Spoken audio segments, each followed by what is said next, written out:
Today's date, March 27th, 1996. I'm Doris Lazarus conducting an interview with Leni Weil in her home in Evanston, Illinois. Please state your name for us. Leni Weil. And could you spell your last name? W-E-I-L. What was your name at birth? Helene Metzger. And would you spell Metzger, please? M-E-T-Z-G-E-R. And your date of birth? December 11th, 1922. So you are how old today? 73. And the city and the country of your birth? Stuttgart in Württemberg, Germany. You were born and raised in Stuttgart? Yes, I was. Mm-hmm. Do you remember anything about the Jewish population there? Well, it was relatively small in relation to the total population of Stuttgart, which had about 450,000 people. But we had a lot of Jewish friends and probably equally many non-Jewish friends at that time. How about the neighborhood that you lived in? That was also mixed? Oh, very mixed, but not all. Yeah, there were some Jews in the neighborhood. As a matter of fact, even some relatives of ours lived a few houses down the street. Do you remember the address of your home? Yes, Daneckerstraße 28. Daneckerstraße 28. And how would you describe the house that you were raised in? It was a 3 or 4 story large building with heavy stone, like most of those houses that were built at that time. And it had 4 apartments, and in the basement, or on street level rather, there was a kindergarten, which was run by my aunt.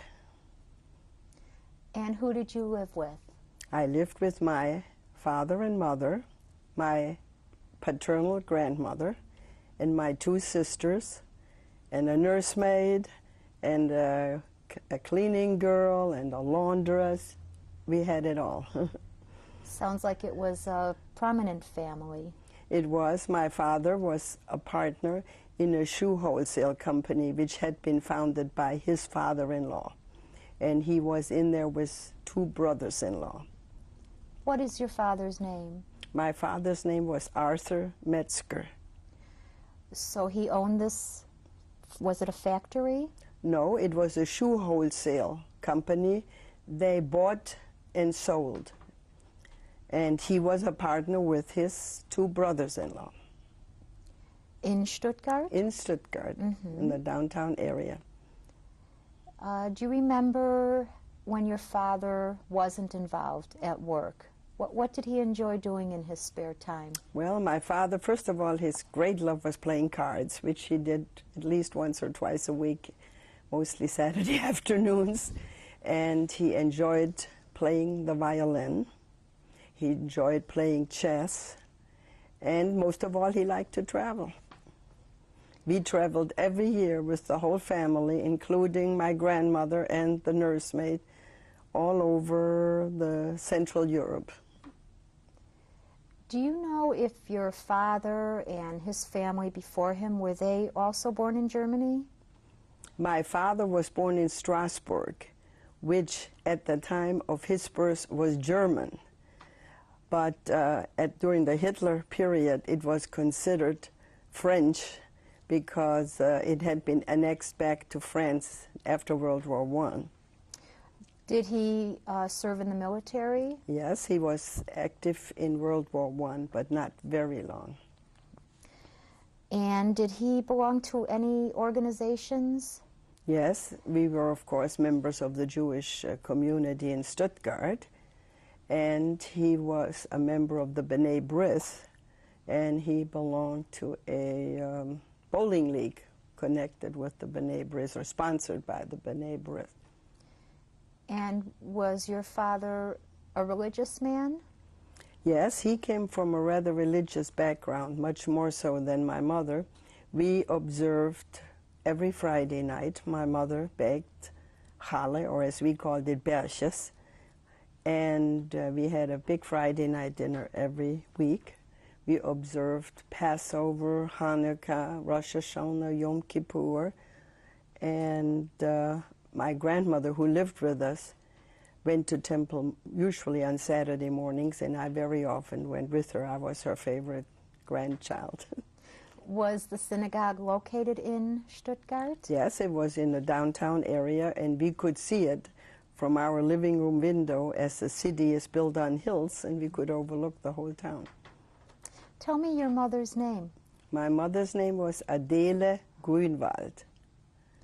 And did your mother work outside of your home? No, my mother came from a very well-to-do family. As I mentioned before, my grandfather founded this business, the shoe wholesale company, and they also had a full staff at their house. And she went to school, and she had higher education in a school called the Katrinenstift, which was a girls' higher education school at that time. That did not exist anymore when I went to school. And then she got married.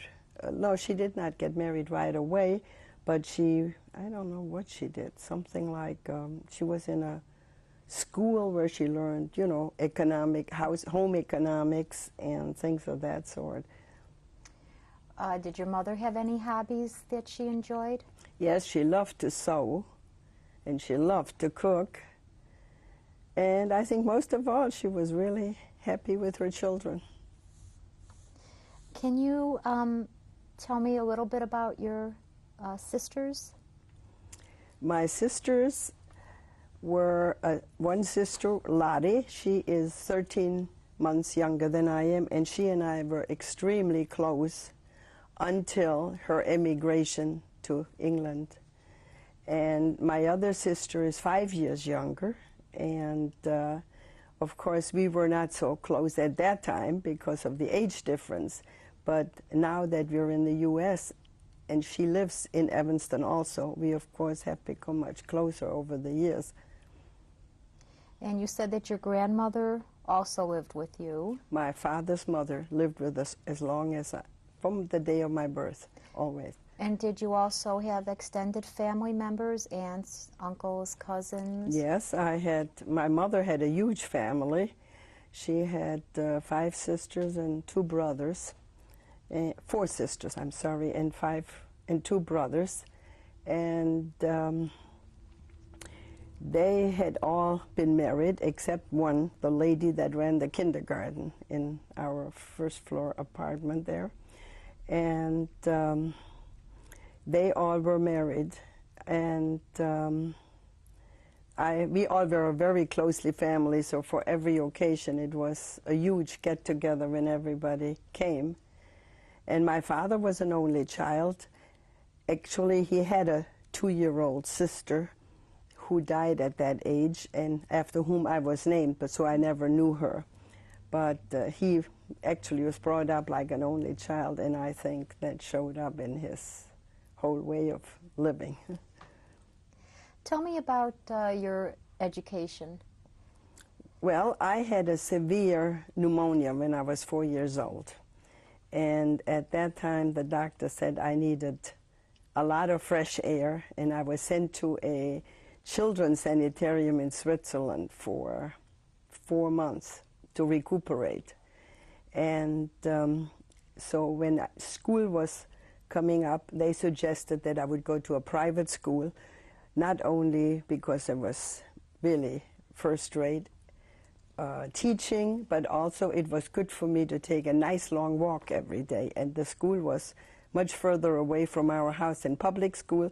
So for the first 3 years of elementary school, I went to this private school, the Heidehofschule, where I got an excellent education. I even had a Jewish teacher in that school, which was rather rare at that time, but a very lovely lady. And do you remember if there were any other Jewish students? Yes, there were other Jewish students, and 1 or 2 of them I know are in this country now. And but we all lived, of course, further apart than in these public schools, so the contact with those that lived further away wasn't so close. And then for the 4th year of my education, I went to a public school near the house, and I was there only 1 year. But it was a good experience because it brought the kids of all backgrounds together, which was really not as elitist as the private school before. And after that, I was admitted to the gymnasium, of which there was only one in the whole city, in which, in its beginning, at the first year, when you were 10 years old, they would only accept 30 girls out of the whole city. So it was rather nice to get into it, but you had to take an entrance exam to make it. And only after 3 more years, they would split and take some children from the other schools, and then you had 2 classes of 30 each. So by the end of the term, which would have been 9 years, we would have had 60 graduates from this gymnasium per year. So it was a rather elitist education, and of course all my friends did very, very well. They were all highly educated people. I found that out afterwards when I returned to Germany later on.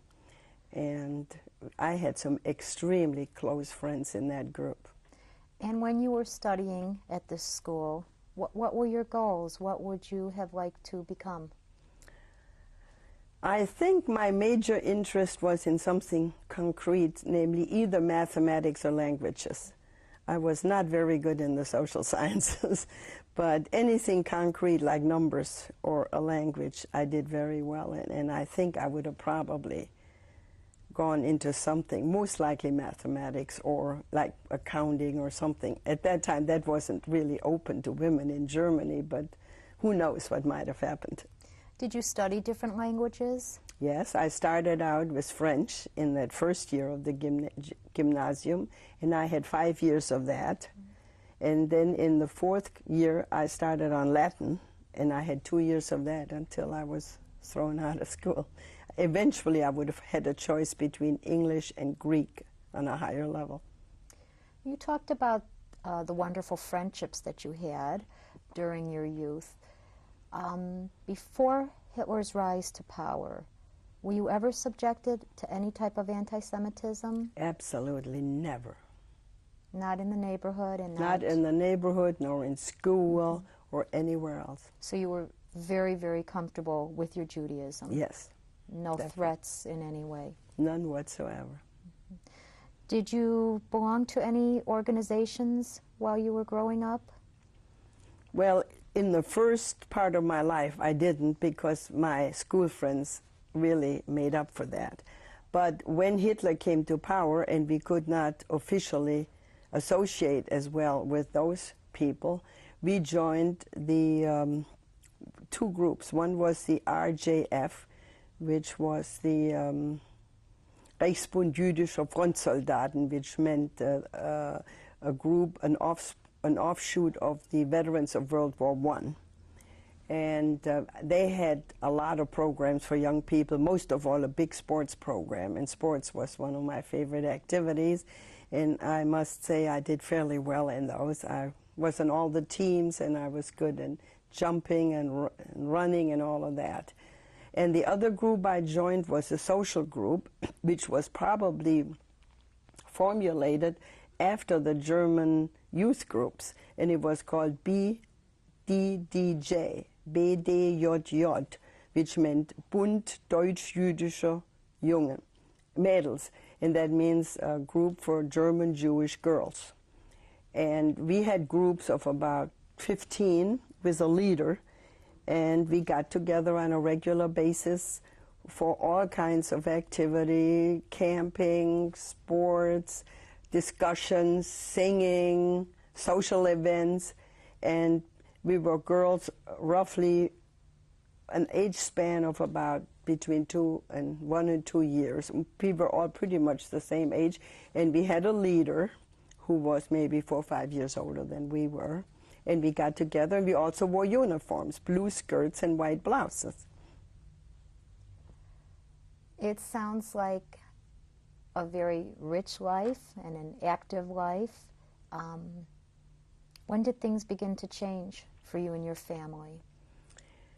Well, the real big blow was when I was told I couldn't go to school anymore, in public school. That was the worst blow of my life, I think. So I had to leave. I'm sorry, do you remember what year that would Yes, have 1937. been? And who told you that you couldn't go to school? Well, we got an official letter from the school that they could not have Jewish students anymore. And so my parents were deciding what to do with me, because I did not really have to go back to any other school. So my parents contacted a dressmaker that they knew. She was not Jewish, but her husband was. And she had an atelier for making ladies' clothes. And she took me on as a hand seamstress.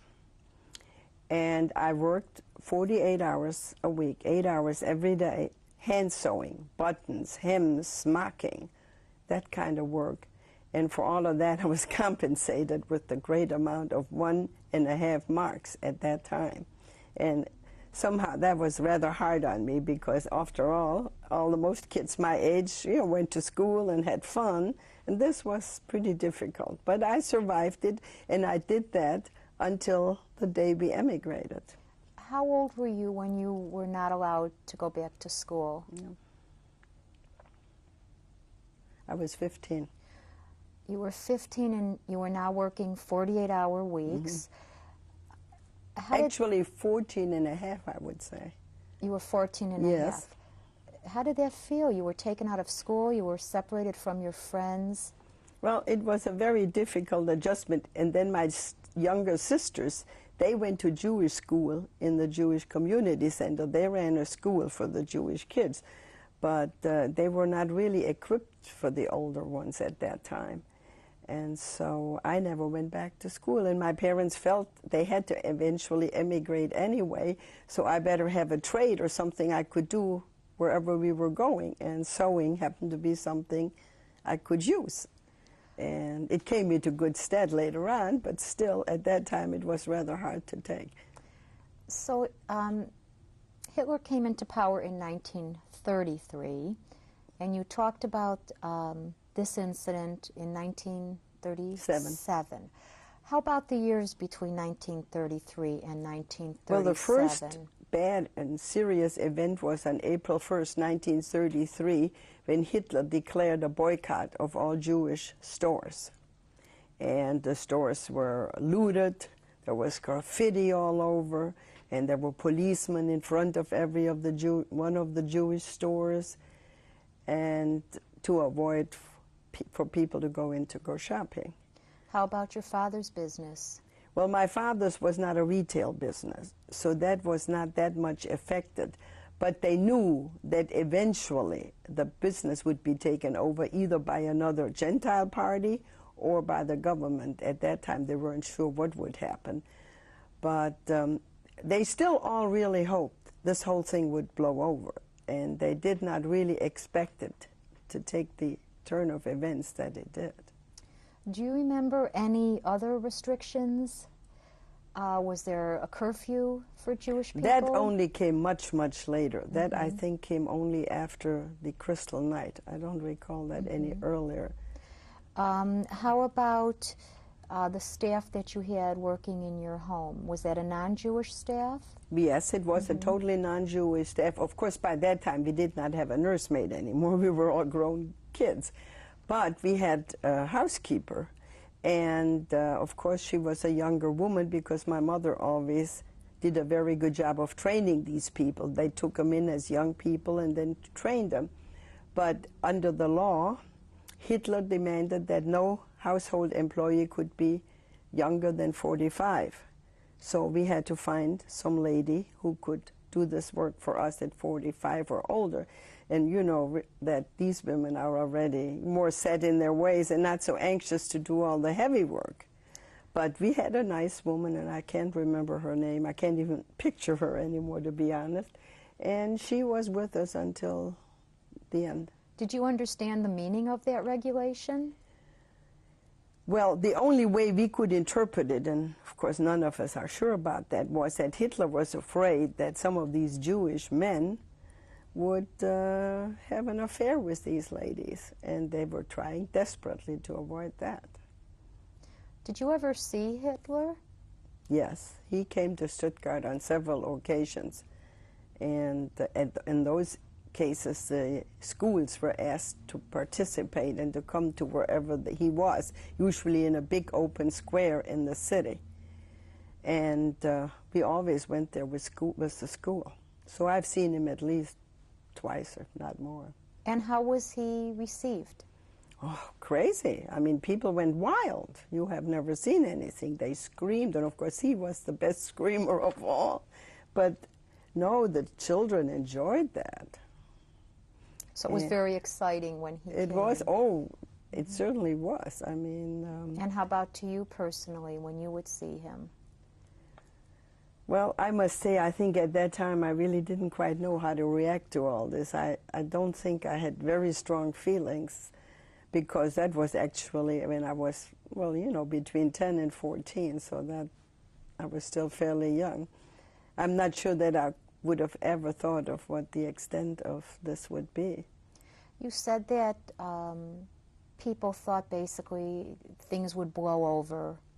Now, your parents, they were a prominent family. Your father had served in the military, so they were optimistic maybe that they would be treated differently? Well, my father wasn't as much so as my uncle, who had been decorated in World War I and was a high officer, and he thought for sure that nothing would ever happen to him, and therefore they never even made any attempt to emigrate, because they thought this would not happen to him. Now, my father, on the other hand, first of all, he had children, and he was concerned about that. And he had a cousin in Brazil, and he was at that time considering emigrating to Brazil. And so he made a trip to Brazil to investigate that country to see how it would be. But he came back and he was rather disillusioned, so he sort of forgot about that.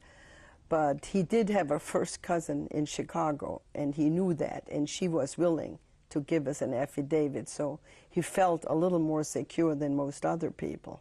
So what year was it that your family decided it was time to leave? I would say it was in 1938. Mm-hmm. What year did you leave Germany? April of 1939. So you were in Germany during Kristallnacht? Yes. Do you remember that night? Oh, very well, because our living room window overlooked the city. And when it was dark, and suddenly we saw the synagogue up in flames. And we could watch it from home, so we saw it very well. And then about 10 o'clock, somebody knocked on the door, and it was a Gestapo. And they picked up my father and said, all men have to come with us. And so at 10 o'clock at night, I don't think he packed up very much. He just was taken away from us. So all of the men in Stuttgart were arrested? All of those that they could lay their hands on, that they could find. Some of them apparently had been warned and managed to somehow get away, but none of us knew anything about it, and so he and all my uncles were taken away. Do you remember how your family reacted that night to see the synagogue burning? Well, I guess that made us realize that they really meant what they were saying, that the Jews had to go. But of course, at that point, we were very frantic, and the first thing my mother did was contact Chicago for an affidavit. And we had known at that time that we were very lucky, because my father was born in Strasbourg, which the Americans at that time considered French. We could go on the French quota, because the German quota for immigration to the United States was filled, and we would have had no number and couldn't have come. So we were able to get a low number on the French quota, but under that system, my father could only take his wife and his children with him, and my poor grandmother, who had lived with us all our life, was not able to go, because under their system she was considered born in Germany, which was true. And so she was sent to a Jewish old people's home in a town called Afaltrach, which is a small town, maybe 100 kilometers or so from Stuttgart, maybe a little more. And we know for sure that she lived a normal life there to her end, and we have a picture of her burial stone, so we know that this is true. But for us, it was a terrible heartbreak at the airport when we left to say goodbye to her. When you left, you were then again with your father? With my father and my mother, but I must tell you about my two sisters. They were invited through the Quakers by a Jewish family in Manchester, England, to spend time with them and go to school until my father would be able to take care of them in the United States. And these Quakers arranged for children transports for many children, and they were sent to different Jewish families in England. And my sister spent 18 months with this lovely, childless Jewish family and had a good education. They went to school there. My older sister learned typing, shorthand, and all that. So when she came to this country 18 months later, she was able to go to work because she was over 16 by then. And she managed to get a very good secretarial job right at the beginning. Tell us how it was that your father was returned to you and you were able to emigrate together. Well, my father couldn't do anything from the concentration camp, but my mother immediately contacted the people in Chicago. They sent back the affidavit very promptly, and we turned that into the German police, and they of course knew where my father was and could contact him. And on the basis of this affidavit to go to England and to United States and to get a visa, he was released 4 weeks later. Do you know from which camp? Yes, he was in Dachau for 4 weeks, and it was a nightmare when he came home. What did he look like when you saw him? Well, my uncle, who had seen him, who had been released before, had told us how bad. He really didn't tell us, but he didn't want my mother to get so terribly scared. And so he said, I go with you, because when he came home, his hair was gone. He was all shaven. He had frostbites all over his feet. And he was as thin and haggard as I've ever seen a man look. Did he talk to you about his experiences in Dachau? As little as possible. But we did manage to hear some, at least some of the worst things that happened. Do you remember what he told you? Yes, he said they got practically nothing to eat, some liquids, some soups, some bread. And the worst part was the standing in the cold for hours outside. Those two were the most horrible things.